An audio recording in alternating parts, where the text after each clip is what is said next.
ఓం సమర్థ సద్గురు సాయినాథాయ నమ. శ్రీ సాయి లీలామృతం అధ్యాయం 17.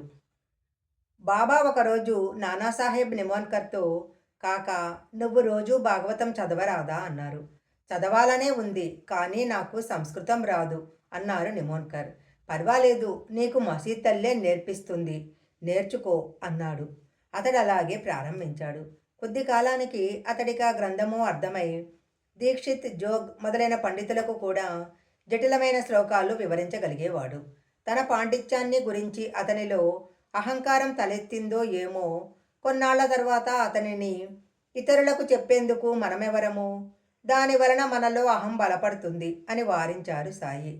ప్రతివారు నిమోన్కర్ వలనే సద్గ్రంథాలు అర్థం కావటానికి సాయి వంటి సద్గురువు కృప పొందాలి. దాసగుణుకు ఈశోపన్యాసత్తు సరిగా అర్థం కాలేదు. పండితులెవరూ అతనికి తృప్తిగా వివరించలేకపోయారు. బ్రహ్మజ్ఞానియే వివరించగలరని తలచి బాబాను కోరాడు. సాయి, ఇందులో కష్టమేముంది? తిరిగి వెళ్ళేటప్పుడు కాకా దీక్షిత్ ఇంట్లో పనిపిల్ల నీ సందేహం తీరుస్తుంది అన్నారు. సాయి పరాచికమాడారని అందరూ అనుకున్నారు. కానీ దాసగుణం మాత్రము ఆయన మాట పూర్తిగా నమ్మి కాకా దీక్షిత్ ఇంటికి వెళ్ళాడు. మరురోజే ఒక పాతదీర ధరించిన పనిపిల్ల గిన్నెలు తోముతూ అందమైన ఎర్రని చీర గురించి పాడుతుంది. దాసగుణు జాలిపడి ఆమెకు ఒక మంచి చీర ఇప్పించాడు. మర్నాడు ఆమె ఆ కొత్త చీర ఇంట్లో దాచి పాత చీర కట్టుకొని వచ్చింది. అయినా ఆమె ముఖంలో సంతోషము అలాగే ఉంది. ఈ సన్నివేశంలో ఈశోపనిషత్తు సారాంశము దాసగుణుకు ఇలా తోచింది.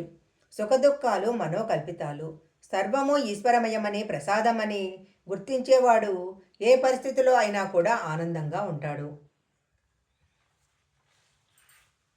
బాబా తమను సేవించే వారికి సాధనలో తగిన సూచనలు ఇచ్చేవారు.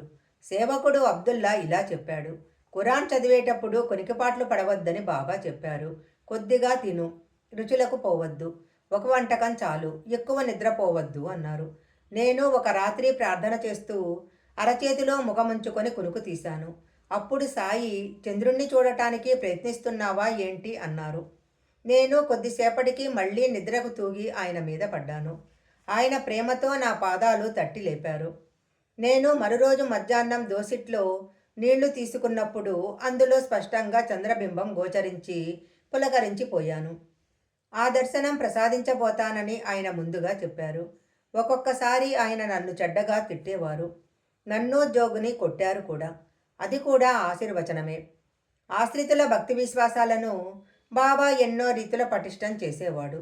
ఆయన అప్పుడప్పుడు భక్తులను పంచటానికి దుకాణం నుంచి మిఠాయి తెప్పించేవారు. ఆ వర్తకుడు 1916లో ఒకరోజు ప్లేగుతో మరణించాడు. శవము ఇంకా అక్కడే ఉంది.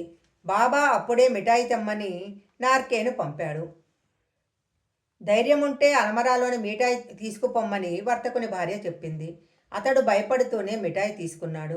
బాబా అదే ప్రసాదంగా పంచి నార్కేతో, అది తింటే చచ్చిపోతానని, ఊరు విడిస్తే బ్రతుకుతానని అనుకుంటున్నావు. అలా ఎప్పటికీ జరగదు.